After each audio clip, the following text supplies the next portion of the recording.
todos podemos infectarnos con el Helicobacter pylori. Y dependiendo de la edad, podemos llegar a situaciones bastante difíciles. Podemos llegar a ser una úlcera duodenal, podemos llegar a ser una pangastritis no atrófica, podemos hacer tumores del tipo linfoma mal, podemos quedar algunos asintomáticos incluso teniendo el Helicobacter pylori, y eso es común en las enfermedades. Hay muchos pacientes que tienen el agente y son asintomáticos, simplemente son portadores. Otros pueden hacer úlcera gástrica y otros pueden llegar hasta el cáncer gástrico. Todo depende de una historia natural. No es que de noche a la mañana va a aparecer el cáncer gástrico. Siguiente. Si vemos solo Helicobacter pylori asociada a úlcera duodenal, el 96%. En la úlcera gástrica solamente vamos a tener el 75%.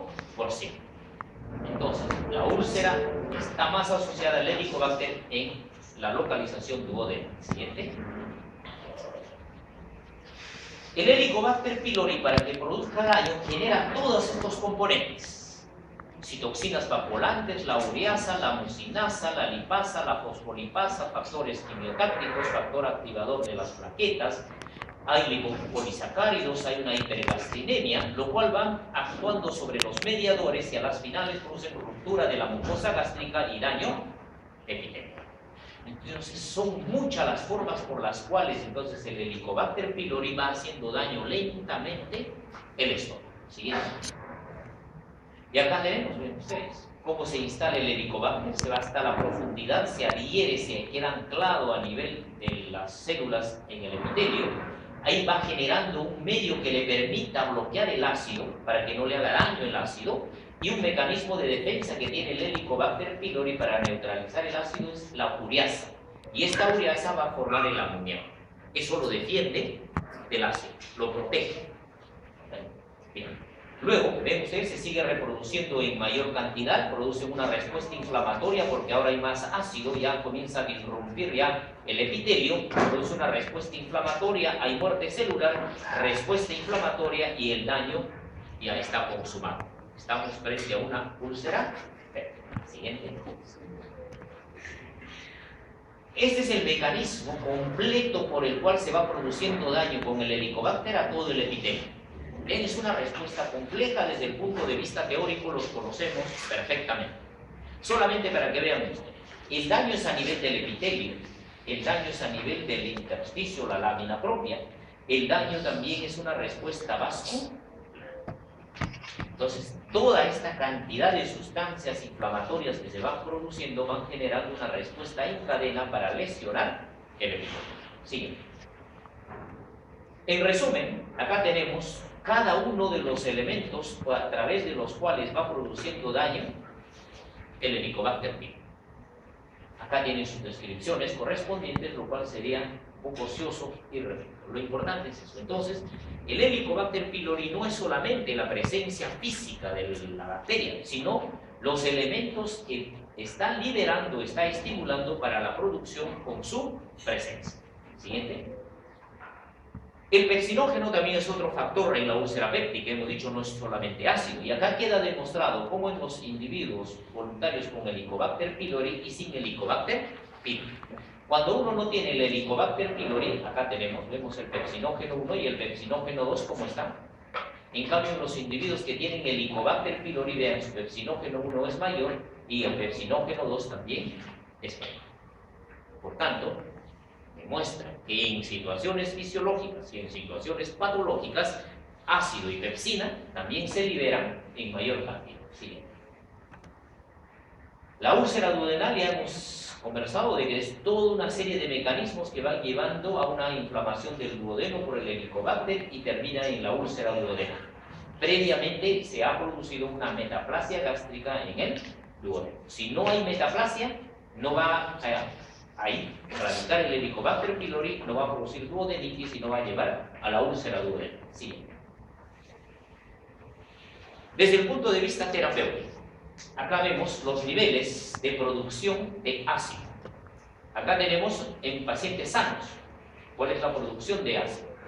En los individuos que son positivos al Helicobacter pylori, vean que la producción de ácido es mayor. Los individuos que han tenido Helicobacter pylori positivo con úlcera duodenal, la producción de ácido, vean, es muchísimo más alta. A estos pacientes que se les ha dado antibióticos, vean ustedes, un año después de haberse erradicado, retornan a límites normales. Por tanto, queda demostrado de que erradicada la bacteria, todos los agentes que han actuado haciendo daño a la mucosa regresan. Por eso es de que cuando hay el Helicobacter pylori hay que tratarlo.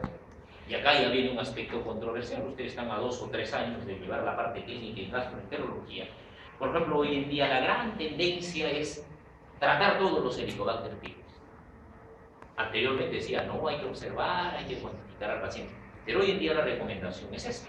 Y las recomendaciones van cambiando de acuerdo a lo que uno va aprendiendo de la enfermedad en el desarrollo. Entonces, acá quedó demostrado que los pacientes ulcerosos duodenales con Helicobacter pylori hay que tratar a todos. Siguiente. Hay una serie de mitos, hay una serie de hechos que se han hablado sobre el Helicobacter pylori y también se ha exagerado. Vean ustedes acá. El Helicobacter pylori, para llevar al cáncer gástrico, tiene un ratio. Lleva de 2.1 a 6.5. El riesgo es bajo. El 3% de individuos que tienen Helicobacter pylori van a evolucionar a cáncer. O sea, de 100, 3 van a llegar siempre y cuando no se les trate. Pero si se les trata, se reporta grandemente esa posibilidad. Ahora, para que progrese el Helicobacter pylori hacia un cáncer más o menos alrededor de 30 años. ¿Ok? Por eso en muchos niños, cuando se encuentra el Helicobacter pylori, por 9 años, 12 años, en el Perú hay un reporte de 6 años, un niño con cáncer, es el más infante, que digamos, el más pequeño. En el otro mundo hay hasta 3 años. Y este es un mundo que todavía no conocemos bien en niños. Pero queda libre el Helicobacter pylori. Para que nos haga daño promedio, 30 años. ¿Ok? El paciente tiene que basársela en descubrir. Siguiente. Pasamos a otro tipo de úlceras de estrés. Para abreviar, todas estas son situaciones de estrés. Lo cual no tiene que ver nada con la parte psicológica, y esto sí hay que tenerlo bien en cuenta. Noten ustedes que son enfermedades muy severas, que van a llevar a una serie de desequilibrios homeostáticos. Y el principal desequilibrio homeostático que llevan todos estos es a nivel de circulación. Siguiente. Por tanto, en las úlceras de estrés es importante el flujo sanguíneo. Fisiológicamente, sabemos de que en el control de la irrigación a nivel esplácnico interviene el sistema nervioso central, el hipotálamo anterior, posterior, acá tenemos el tipo de respuesta, el sistema nervioso autónomo, van a intervenir hormonas, siguiente, van a intervenir una serie de sustancias de tipo prostaglandinas, tromboxanos, neuropéptidos, endotelinas, siguiente. Entonces, el anterior ahí. Entonces, todos estos elementos se producen simultáneamente cuando hay el estrés. ¿Y a qué van a llevar? A este hecho. La ruptura de la barrera depende de la retrodifusión de iones hidrogénicos. Y esta retrodifusión va a producir lesión siempre y cuando cambie la presión arterial. Noten, la retrodifusión cuando hay normotensión, flujo sanguíneo normal, buena oxigenación y también un pH adecuado y no hay lesión en la mucosa. A este individuo entra en normotensión, pero disminuye el flujo sanguíneo y está inadecuado. Hay un desbalance. Hay un poco de anoxia tisular, una acidosis leve y comienza la lesión de la mucosa. Se agrava esta normotensión, entra en shock, hay un trastorno importante del flujo sanguíneo gástrico, hay anoxia, acidosis severa y hay una lesión. Acá, ¿cuál fue? ¿Mayor producción de ácido? No. El problema es de que la presión disrumpió todos los mecanismos de defensa y eso hace de que por más ácido normal que se produzca, eso va a llevar a lesiones.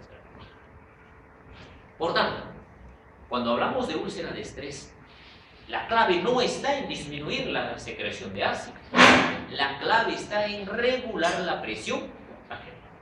Si nosotros mantenemos un buen flujo en todos los órganos, van a responder adecuadamente y no vamos a tener lesiones severas. Siguiente. Estas lesiones agudas de la mucosa gástrica generalmente son superficiales, ¿ok? Y también pueden sangrar el 20%. Y a veces uno entra a hacer la endoscopía en pacientes que han sido tequeados en un shock muy severo y encuentra sangre en todo el estómago. Uno lava bien todo el estómago y ve como en capa está sangrando toda la mucosa gástrica. Y a veces esas lesiones van a ser masivas, vean ustedes, 5%. Y a veces esas solas lesiones van a llevar a la muerte al paciente porque no podemos controlar.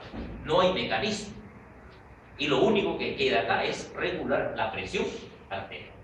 Bien, acá vienen ya todas las denominaciones a través de las cuales han ido evolucionando y hoy en día todo el mundo considera como úlceras de estrés a estas lesiones agudas de la mucosa gástrica por la hipoxia. Siguiente. Acá tenemos otras características, vean acá cómo son múltiples las lesiones. ¿Ven? Parecen aftas cuando aparecen en la cavidad oral. Se localizan más en el cuerpo gástrico, vean ustedes. El periodo del estrés es importante, vean, las 72 horas son claves. En ese periodo, el paciente que sangra alrededor de las 72 horas, hay que estar pensando en las úlceras de estrés.